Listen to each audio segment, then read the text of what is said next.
So, kama ushaikuwa na business idea na hauna pesa ya vile utaimplement hii idea, there's a government grant yenye wanapeana. Now, you have to be in between the ages of 18 and 29 and extended up to about 35 years for persons living with disability. Now, if pesa ni grant, and so you don't have to pay it back to the government of Kenya.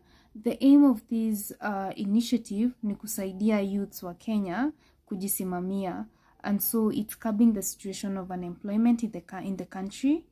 Now you can just go ahead and dial *254# and then enter option number 3. Inaitwa Nyota Project.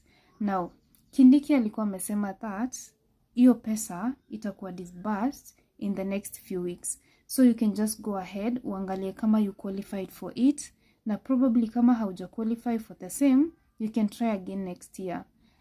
Or maybe the other time yenye watatangaza. However, kama you're willing to get another hustle ya kazi, you can check the link in my bio, sign up for an account, and then I'll tell you on how to go about everything. Yeah. So, kama ushaikuwa na business idea na hauna pesa ya vile utaimplement hii idea, there's a government grant yenye wanapeana. Now, you have to be in between the ages of 18 and 29 and extended up to about 35 years for persons living with disability. Now, if pesa ni grant, and so you don't have to pay it back to the government of Kenya. The aim of this initiative ni kusaidia youths wa Kenya kujisimamia, and so it's curbing the situation of unemployment in the country.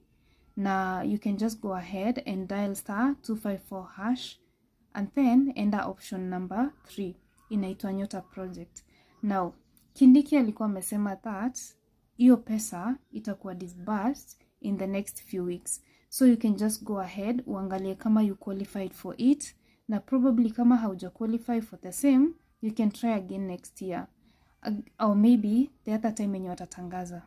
However, kama you're willing to get another hustle ya kazi, you can check the link in my bio, sign up for an account, and then I'll tell you on how to go about everything.